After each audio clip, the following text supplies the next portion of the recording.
Pada masa ketika bulan masih dipercaya sebagai mata arwah dan tanah Jawa belum sepenuhnya disentuh oleh besi dan jalan raya, berdirilah sebuah desa kecil bernama Karangjati. Desa itu terletak di tepian hutan lebat yang oleh orang-orang disebut Randu Alas, sebab di tengah-tengahnya tumbuh pohon randu besar yang konon sudah ada sejak zaman leluhur pertama turun dari langit. Pohon itu menjulang seperti bayangan hitam ketika senja tiba. Dan setiap kali angin malam datang dari arah gunung, daun-daunnya bergetar seperti suara perempuan menangis lirih. Orang-orang Karangjati hidup tentram, bekerja di sawah, menggembala, menenun tikar, dan menyuguhkan sesajen setiap malam Jumat Kliwon. Tetapi di antara kedamaian itu, selalu ada sesuatu yang disembunyikan, larangan untuk mendekati pohon randu ketika matahari telah tenggelam. Konon, siapapun yang melangkah ke sana setelah malam menutup bumi akan mendengar suara tawa perempuan, lembut dan nyaring, diikuti bau bunga Kamboja yang sangat kuat, seolah kuburan terbuka. Leluhur desa pernah berkata, "Randu Alas bukan sekadar pohon, anakku. Ia adalah pintu. Di sanalah roh yang kehilangan jalan menunggu agar ada yang menatapnya." Tetapi manusia adalah makhluk yang selalu ingin tahu. Dan keingintahuan itulah yang menjadi awal dari kutukan panjang. Dahulu kala, jauh sebelum nama Karangjati ditulis dalam naskah Kadipaten, hiduplah seorang perempuan bernama Sulastri. Ia adalah anak seorang dukun bayi dan penenun kain. Parasnya rupawan, kulitnya kuning langsat, rambutnya panjang sampai pinggang, dan suaranya halus bagaikan gamelan yang dimainkan lembut di malam hari. Banyak pemuda datang melamar, tetapi Sulastri memilih seorang lelaki muda bernama Wiranta, anak carik desa yang tampan dan berilmu. Cinta mereka tumbuh seperti padi yang subur. Namun, di bawah bulan purnama, cinta kadang membawa racun, sebab ketika Wiranta diangkat menjadi juru tulis Kadipaten dan harus pergi ke kota, Sulastri ditinggalkan dengan janji akan dijemput kembali setelah masa tugas. Bulan berganti, tahun berlari, tetapi Wiranta tak pernah datang. Desa mulai berbisik. Ada yang berkata Wiranta telah menikah dengan putri bangsawan. Ada pula yang berkata ia mati terbunuh oleh perampok di jalan. Sulastri menunggu. Setiap sore ia berdiri di tepi sawah, menatap arah barat tempat matahari jatuh. Hatinya mengering seperti daun randu yang jatuh ke tanah. Namun penantian itu berubah menjadi bencana ketika perutnya mulai membesar. Orang-orang menuding, memaki, mencemooh. Ia perempuan hina, kata mereka, mengandung tanpa suami. Ibunya yang tua hanya bisa menangis.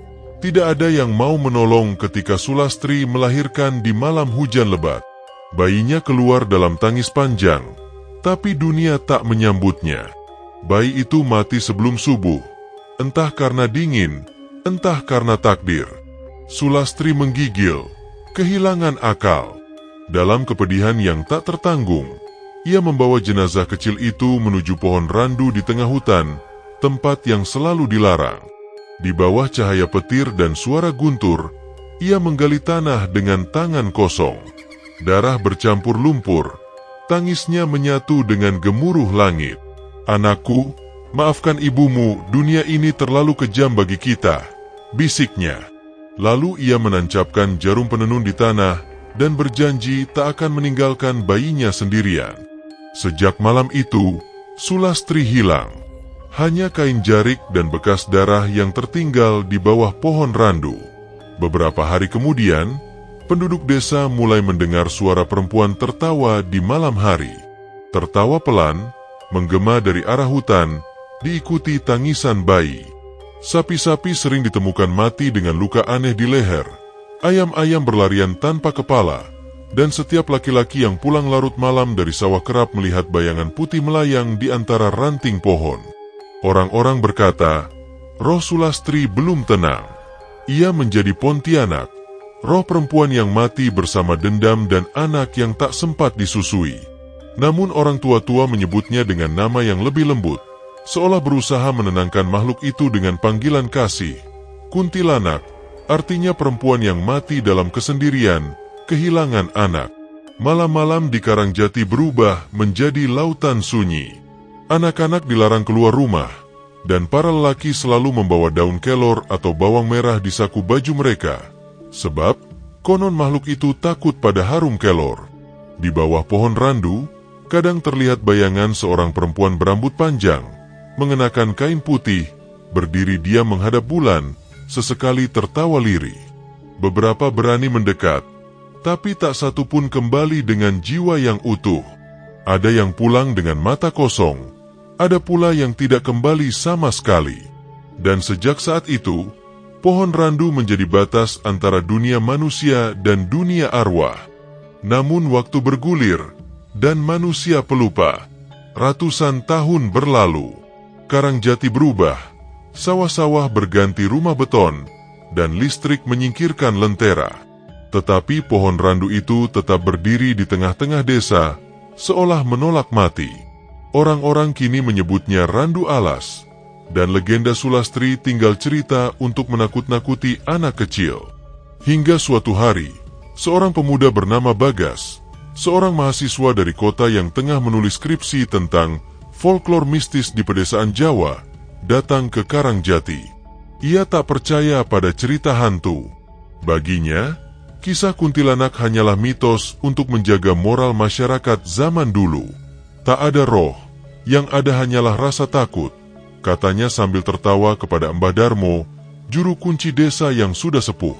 Mbah Darmo menatapnya lama. Anak muda, jangan tertawa pada hal yang tidak kau pahami.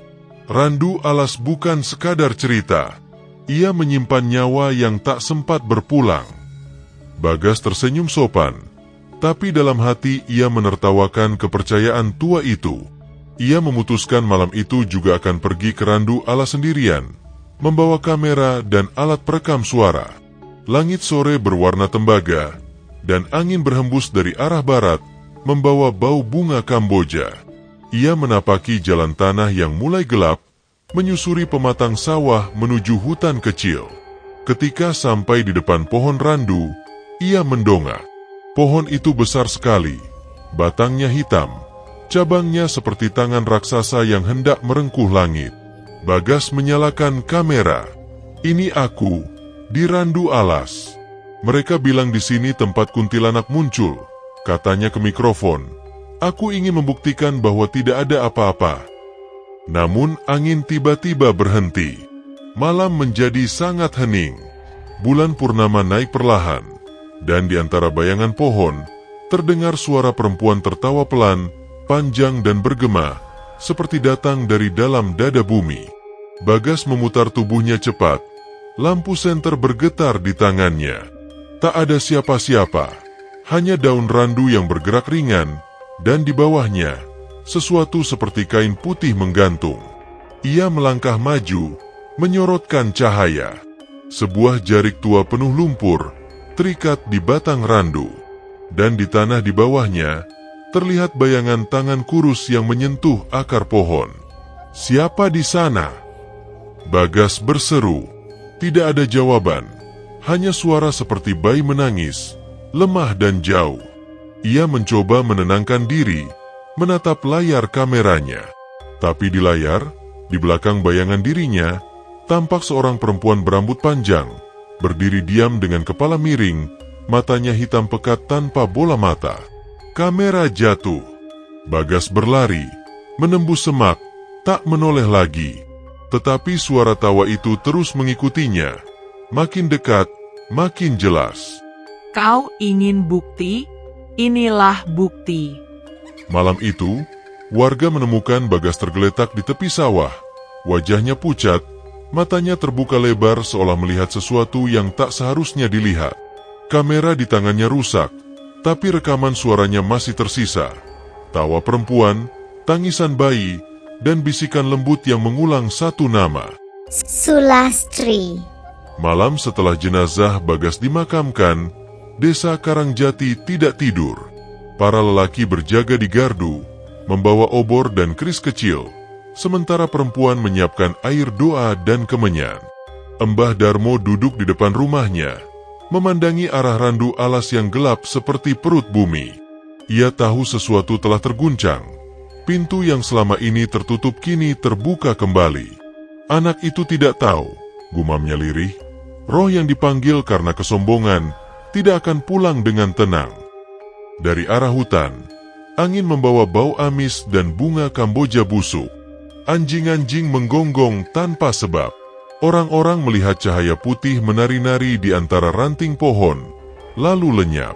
3 hari setelah pemakaman Bagas, desa kembali gempar. Seorang petani bernama Sastro ditemukan pingsan di dekat sumur tua. Ketika sadar, ia tak dapat berbicara, hanya bisa menunjuk ke arah hutan sambil gemetar.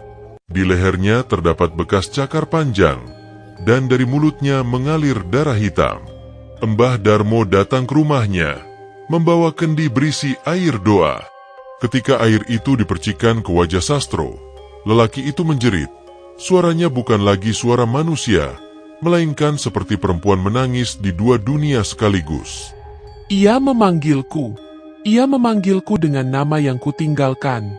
Aku lapar, aku haus, aku ingin anakku. Lalu tubuh Sastro kejang, matanya memutih, dan dari rambutnya keluar bau anyir seperti kain kafan lembab. Embah Darmo berteriak menyuruh orang-orang membawa daun kelor dan bara api. Dengan tangan gemetar, ia membaca mantra kuno, memanggil nama para leluhur penjaga desa. Asap kemenyan memenuhi ruangan, dan suara tangis itu perlahan hilang. Tapi sebelum lenyap sepenuhnya, terdengar bisikan lirih. Bukan salahku, aku hanya ingin pulang. Setelah itu, Sastro tak pernah bisa bicara lagi. Ia hanya duduk di teras rumahnya, menatap kosong ke arah pohon randu setiap senja. Orang-orang mulai berbisik, kuntilanak Sulastri telah bangkit lagi. Malam-malam di Karangjati kembali seperti masa silam. Suara tawa menggema di antara angin, bayi-bayi menangis tanpa sebab, dan para lelaki muda sering bermimpi didatangi perempuan cantik berambut panjang yang memanggil mereka dengan nama lembut. Ada yang tergoda, ada yang menghilang. Ada pula yang ditemukan di pematang sawah, bibir membiru, dada penuh bekas kuku. Kabar itu sampai ke telinga seorang kiai dari pesantren di seberang gunung, Kiai Reksanegara, yang dikenal mampu menenangkan roh penasaran. Ia datang ke Karangjati bersama murid-muridnya, membawa kitab, dupa, dan cincin bertuliskan huruf-huruf Arab tua. Malam Jumat, mereka berjalan menuju randu alas. Bulan separuh menggantung di langit, dan seluruh desa menonton dari kejauhan. Ketika Kiai Reksanegara tiba di depan pohon randu, angin berhenti. Udara menjadi dingin, begitu dingin hingga embun membeku di ujung rumput. Ki itu menancapkan tongkat kayu cendana ke tanah dan mulai membaca ayat-ayat suci. Suaranya berat dan bergetar, seolah melawan sesuatu yang tak terlihat. Lalu tanah di sekitar pohon berguncang. Dari balik akar yang membelit, muncul kabut tebal berwarna kelabu. Dalam kabut itu, samar-samar terlihat wujud seorang perempuan berpakaian putih. Rambutnya menjuntai panjang hingga tanah, wajahnya pucat seperti abu, dan di tangannya ia menggenggam sehelai kain jarik penuh tanah. Mengapa kalian ganggu? Suaranya gemetar, antara sedih dan marah. Aku hanya menunggu anakku. Aku hanya ingin pulang. Kiai Reksanegara menundukkan kepala, suaranya tenang tapi tegas. Wahai Roh Sulastri, engkau mati tanpa rida, engkau tersesat dalam duka. Dunia ini bukan lagi tempatmu. Perempuan itu menangis, suaranya berubah menjadi jerit yang mengiris malam. Dari matanya menetes darah, dan di sekeliling mereka terdengar tangisan bayi bersahutan, seperti ratusan suara dari liang tanah. Mereka mengambilku. Mereka menguburku hidup-hidup. Mereka mencuri anakku. Kiai Reksanegara memejamkan mata, lalu membaca doa pemutus antara alam manusia dan alam gaib. Namun setiap kali ayat keluar dari bibirnya, angin makin kencang, daun randu beterbangan, dan suara tawa perempuan menggema, panjang, nyaring, memecah dada langit. Murid-muridnya mulai goyah, satu persatu tumbang, seolah dihantam angin ribut tak kasat mata. Kiai Reksanegara menancapkan tongkatnya lebih dalam, darah menetes dari telapak tangannya. Dengan nama yang maha pengasih, aku kembalikan kau pada tanah asalmu Sulastri. Tapi roh itu tertawa keras. Tanah ini sudah milikku. Aku mati di sini. Aku melahirkan di sini. Aku akan tinggal di sini. Tiba-tiba, dari dalam batang pohon randu, terdengar suara bayi menangis begitu nyaring, lalu muncul kabut merah menyala seperti darah mendidih. Roh Sulastri merentangkan tangan, dan seluruh akar randu bergerak seperti ular, menggulung tubuh Kiai Reksanegara dan para muridnya. Api dupa padam. Suara doa terhenti. Hening menyelimuti malam. Ketika fajar datang, pohon randu tampak seperti semula. Tak ada tanda-tanda pertempuran gaib. Hanya tongkat kayu cendana yang patah dan selembar sorban putih tersangkut di ranting. Orang-orang menemukannya, tapi mereka tak berani mendekat. Mbah Darmo hanya berkata lirih, tak semua roh ingin diselamatkan. Sejak malam itu, randu alas menjadi tempat terlarang. Tak ada lagi yang berani lewat, bahkan di siang hari. Burung tak mau hinggap di cabangnya, dan rumput di sekitarnya tak pernah tumbuh hijau. Namun kadang, ketika bulan purnama muncul sempurna di langit, dari arah hutan terdengar suara perempuan menyanyi lagu Nina Bobo. Suara itu lembut, penuh kasih, tapi di ujungnya selalu disertai tawa pelan. Tawa yang membuat darah siapapun yang mendengar terasa beku. Bobo anakku, Bobo, dunia sudah gelap, jangan menangis, ibu di sini. Orang tua-tua berkata, roh Sulastri kini telah menyebar. Ia bukan lagi hanya satu wujud di randu alas, melainkan roh perempuan yang selalu lahir dari penderitaan. Setiap perempuan yang mati karena dikhianati, setiap ibu yang kehilangan anaknya tanpa sempat menggendong, setiap cinta yang dibungkam oleh adat, semuanya akan menemukan gema dalam dirinya. Maka, kuntilanak bukan hanya nama satu roh, melainkan nyanyian panjang dari luka-luka perempuan yang tak sempat tenang. Tahun-tahun berlalu, desa Karangjati akhirnya hilang dari peta, tenggelam oleh pembangunan jalan dan pabrik. Tapi di antara beton-beton itu, masih berdiri satu pohon tua yang anehnya tak pernah bisa ditebang. Akar dan batangnya selalu kembali tumbuh, seolah menolak mati. Warga kota yang tinggal di sekitar situ menganggapnya sekadar pohon tua peninggalan zaman Belanda. Namun para penjaga malam sering berkata lain. Kadang mereka mendengar tawa perempuan di jam 2 dini hari, atau melihat bayangan putih melintas di kamera CCTV, berambut panjang menutupi wajah. Bau bunga Kamboja menguap tanpa sumber, dan suara bayi kadang terdengar dari sela dedaunan, padahal tak ada rumah di sana. Ketika seseorang mencoba menebang pohon itu untuk proyek parkiran, gergaji mesin mereka patah 3 kali. Malamnya, salah satu pekerja ditemukan di rumahnya, tergeletak di lantai dengan wajah ketakutan, kuku-kuku tangannya patah, dan di dinding kamar tertulis dengan darah, "Jangan ganggu, aku menunggu anakku." Kini, orang-orang yang melintas di jalan itu menyebut tempat tersebut dengan nama baru, Jalan Randu Alas. Dan setiap kali angin malam bertiup membawa bau Kamboja, mereka akan berjalan lebih cepat, menundukkan kepala, dan berbisik dalam hati doa-doa kecil agar tidak dipanggil oleh suara lembut dari arah pepohonan. Sebab di tanah Jawa, legenda tidak pernah benar-benar mati. Ia hanya bersembunyi di balik daun, di antara kabut, menunggu seseorang yang cukup sombong untuk mengatakan, "Ah, itu cuma cerita." Dan pada malam ketika seseorang mengucapkannya, maka dari pohon randu akan terdengar tawa panjang seorang perempuan.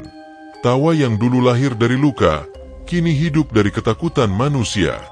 Dan begitulah, kisah tentang kuntilanak, roh perempuan yang mati dalam penantian dan duka, yang mencari anaknya di antara kabut dunia, yang menjadi cermin bagi setiap hati yang pernah mengkhianati kasih.